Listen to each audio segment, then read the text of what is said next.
स्पष्ट दिसत नाही, जागा वाटप दिसत नाही. परवापर्यंत तुम्हाला चित्र स्पष्ट दिसेल. याचं कारण हे स्थानिक स्तरावर होत असतं. स्थानिक स्तरावर त्यांच्या चर्चा चाललेल्या आहेत. काही ठिकाणी महायुती झाली आहे, काही ठिकाणी झालेली नाही आहे. स्थानिक स्तरावरच हे सगळे निर्णय होत आहेत. त्यामुळे परवापर्यंत तुम्हाला चित्र स्पष्ट दिसेल. जागा वाटपाचा काही कलह आहे का? जागा सुरू आहे. जागा वाटप वरून होतच नाही.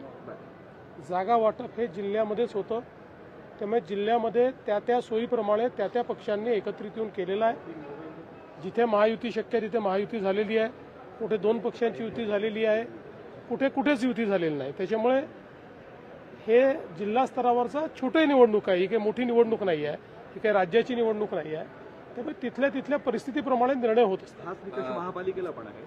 महापालिकेमध्ये वेगळा निकष होतो. याचं कारण महापालिका ही मोठी शहरं आहेत. त्याच्यामुळे त्या ठिकाणी जिथे शक्य आहे तिथे आमची युती होणार. प्रफुल्ल पटेल असं म्हटलंय की कोणी स्वतःला बाहुबली असं समजू नये, आम्ही अनेकांना निवडून आणलंय. राष्ट्रवादी काँग्रेस हा स्वतंत्र पक्ष आहे, त्यांचा रोख कुणाकडे हे काय कळत नाही. तुम्ही शोधून काढा कोणाकडे रोख आहे. आमच्याकडे तर नाही आहे एवढं नक्की सांगतो. अजित पवारांनी एक खंत व्यक्त केली आहे की मला बिहारच्या निवडणुका लढवायच्याच नव्हत्या, मात्र माझ्याच पक्षातल्या लोकांनी हा निर्णय घेतला आणि तोंडावर पडलो, मान्यही केलं आहे. ठीक आहे, मला असं वाटतं हे त्यांचं म्हणणं खरं आहे.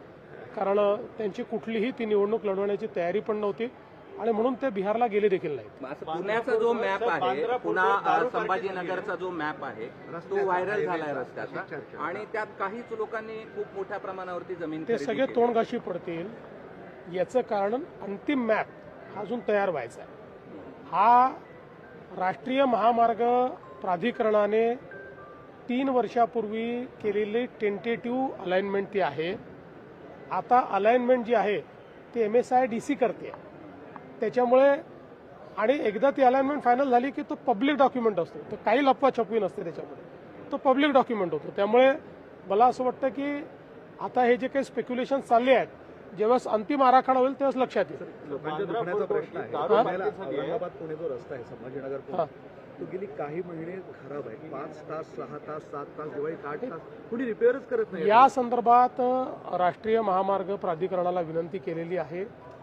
त्यांनी आम्हाला सांगितलंय की ते त्याचं रिपेअर्स हातात घेत आहेत. आपण पत्र लिहिलं होतं, दारू पार्टी झाली आणि त्याला राज्य उत्पादन शुल्क विभागाने परवानगी दिल्याची माहिती, त्याचा व्हिडिओ व्हायरल. अशा प्रकारची पार्टी व्हिडिओ मला काही लोकांनी सांगितलं, मी बघितलेला नाही. पण त्याला जर परवानगी दिली असेल तर कारवाई केली जाईल.